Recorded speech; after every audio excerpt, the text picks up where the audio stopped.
प्रदेश के बहुत ही जाने माने पत्रकार हैं और ग्राउंड पर बहुत काम करते हैं। ये ब्रजेश जी, आपका बहुत शुक्रिया। मैं आपसे जानना चाह रहा था कि ये पहले दो चरणों का क्या कॉम्बिनेशन है, वहाँ कौन सा पक्ष ज़्यादा हावी है, इशूज़ क्या हैं, जयंत चौधरी बीजेपी को कितना फ़ायदा दे पा रहे हैं या नहीं, और ये सपा कांग्रेस के गठबंधन का फील्ड पे परफॉर्मेंस क्या है?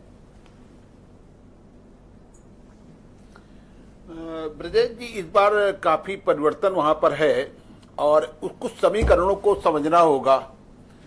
पिछली बार एक महागठबंधन वहां पर चुनाव लड़ रहा था, उसमें बसपा भी थी, समाजवादी पार्टी भी थी और राष्ट्रीय लोक दल भी था। अब दो गठबंधन अलग हो चुके हैं। एक तो जयंत चौधरी अलग हुए हैं, राष्ट्रीय लोक दल जी, और एक बहुजन समाज पार्टी अलग से चुनाव लड़ रहा है।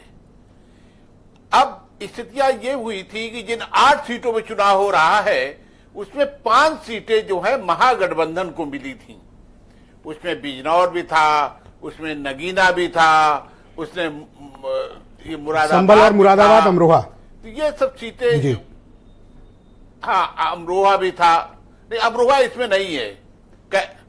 तो ये 5 सीटें मिली थी महागठबंधन को जी।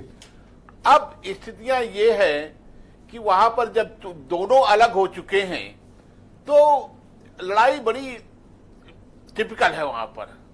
अब जैसे अमरोहा है, मुरादाबाद है, यहां समाजवादी पार्टी को काफी दिक्कत झेलनी पड़ रही है, बिजनौर में झेलनी पड़ रही है, और नगीना में एक बड़ी रोचक लड़ाई हो गई है।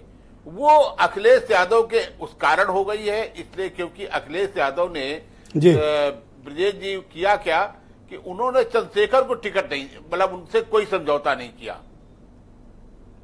अब आवाज आ रही ब्रजेश? परफेक्ट आ रही है, आप बोले सर, कंटिन्यू। हाँ, तो अब वहां पर क्या हुआ, चंद्रशेखर चुनाव लड़ रहे हैं। चंद्रशेखर की चुनाव लड़ने से वहां लड़ाई कई कोणों में विभक्त हो गई है। एक तो मुस्लिम वोट जो है वो काफी कुछ जा रहा है चंद्रशेखर को, दलित वोटों में भी बंटवारा हो रहा है, और वहां पर समाजवादी पार्टी जो है वो काफी पीछे जा रही है, और कमोबेश बिजनौर में यही स्थिति हो रही है। तो वहां पर स्थितियां पलटी हैं। अब आगे क्या होगा? आपको ऐसा प्रतीत होता है कि जयंत चौधरी भारतीय जनता पार्टी के लिए बड़े पॉलिटिकल बूस्टर साबित हुए? हाँ, अब लाख कोशिश के बाद, वैसे तो पूरा वोट जो जाट वोट था पूरा नहीं गया था जयंत को, लेकिन बंटवारा हुआ था। वो बंटवारा सहारनपुर में भी दिखा था, वो बंटवारा मुजफ्फरनगर में भी था, वो बंटवारा बागपत में थोड़ा बहुत था। अब आपको लगता है कि ये बंटवारा नहीं होगा और सारे जाट वोट एक नाके से गुजरेंगे? अब स्थिति है, कोई इब्बत वहां पर नहीं है। मुजफ्फरनगर में हरेंद्र मलिक है तो वहां पर थोड़ा वो है, लेकिन और शुक्रिया ब्रजेश जी। मैं डिबेट के दूसरे चरण में आपके बाकी विचारों को